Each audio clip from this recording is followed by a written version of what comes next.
Come ride the sky, bareback with me. Let's be wild and free. Come ride the sky, bareback with me. Let's be wild and free.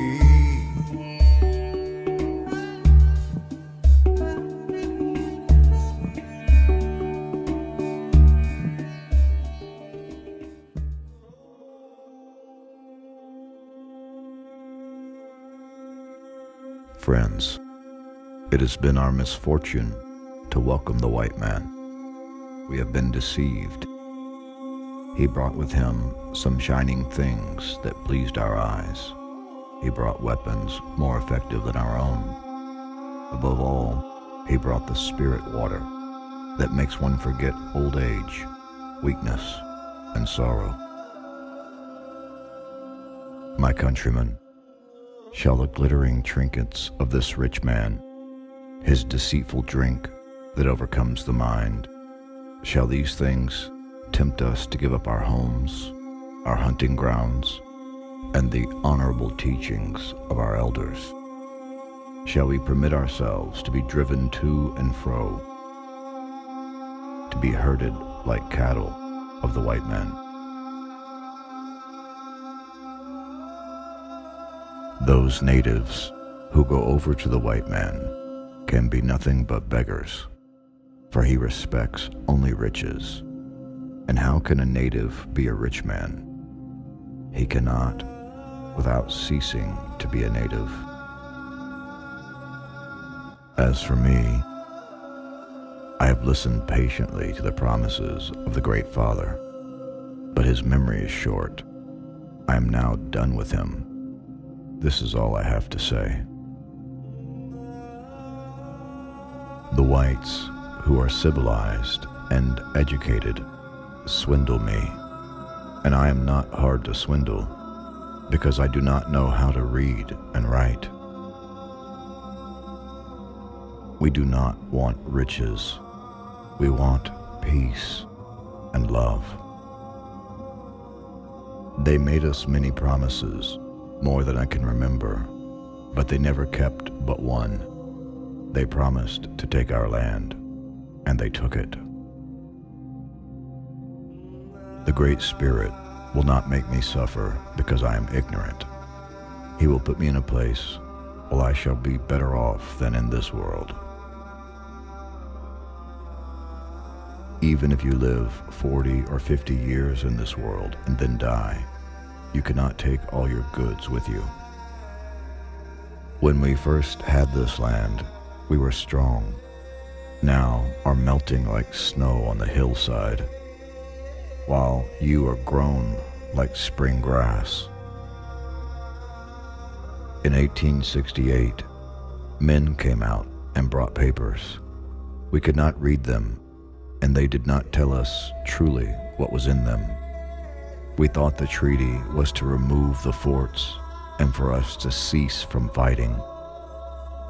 When I reached Washington, the Great Father explained to me that the interpreters had deceived me. All I want is what is right and just. All the promises made in the treaty have never been fulfilled.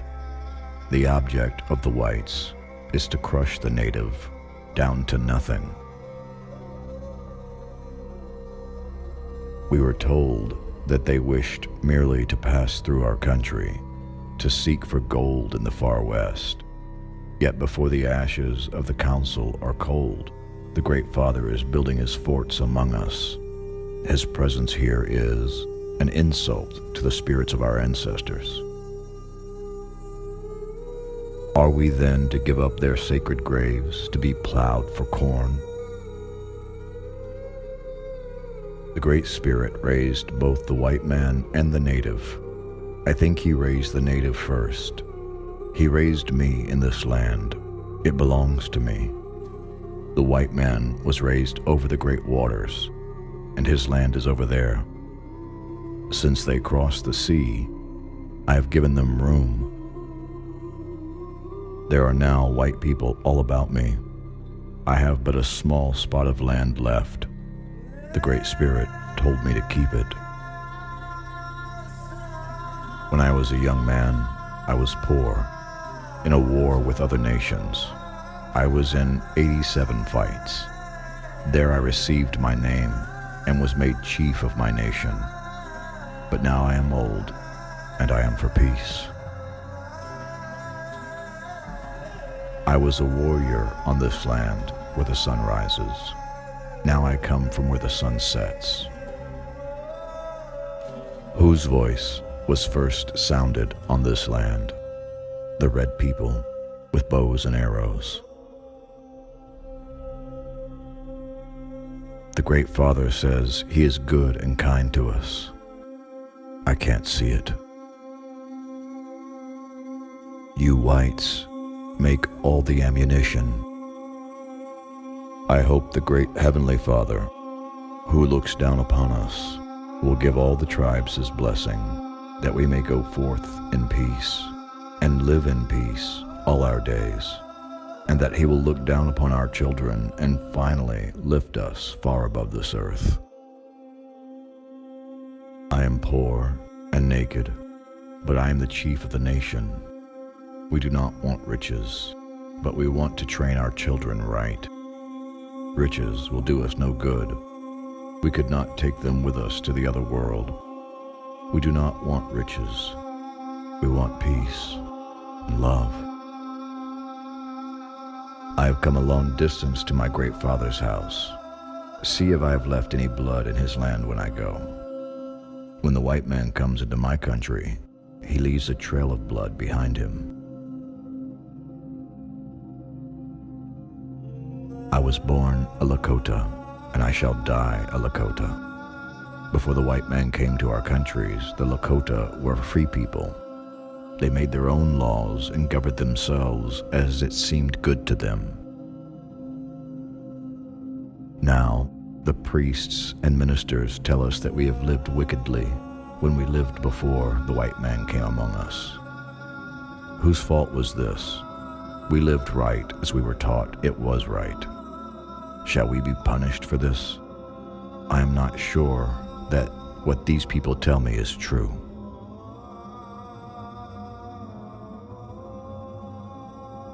You who eat 3 times a day and see your children well and happy around you cannot understand what a starving native feels. We were faint with hunger and maddened by despair.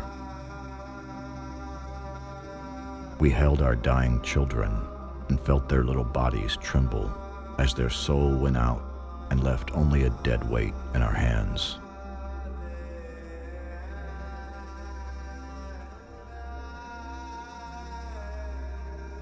Our children are dying off like sheep. The country does not suit them. Shadows are long and dark before me. I shall soon lie down and rise no more. While my spirit is with my body, the smoke of my breath shall be towards the sun. For he knows all things, and knows that I am still true to him. Taku Shanskan is familiar with my spirit, and when I die, I will go with him. Then I will be with my forefathers. If this is not in the heaven of the white man, I shall be satisfied. The Wakantanka of the white man has overcome him, but I shall remain true to my ancestors.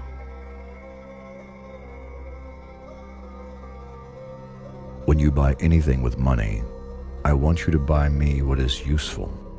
I do not want city flour, rotten tobacco, and soldiers' old clothes dyed black.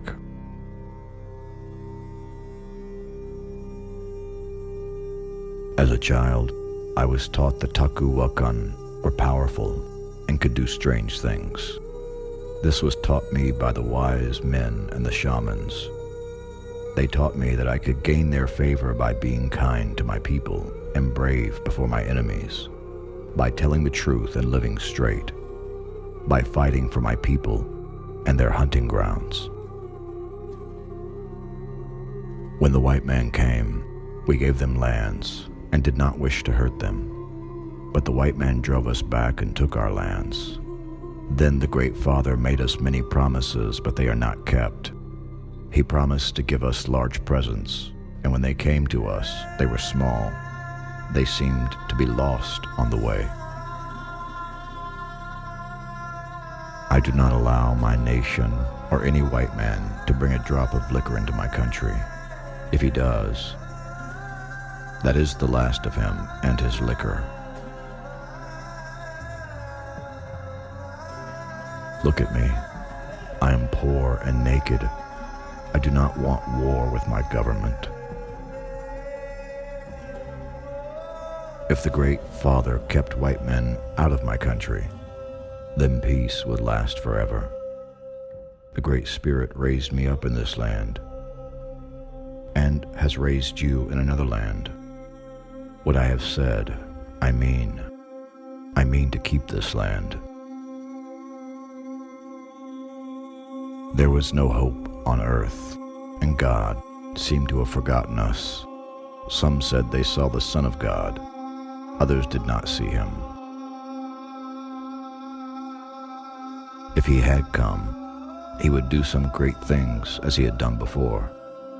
We doubted it because we had seen neither him nor his works. The people did not know. They did not care. They snatched at the hope. They seemed like crazy men asking for mercy. They caught at the promise they heard he had made. The white men were frightened and called for soldiers. We had begged for our lives, and the white men thought we wanted theirs. We heard that soldiers were coming. We did not fear. We hoped that we could tell them our troubles and get help. A white man said the soldiers meant to kill us. We did not believe it, but some were frightened and ran to the Badlands. We do not want riches. We want peace and love.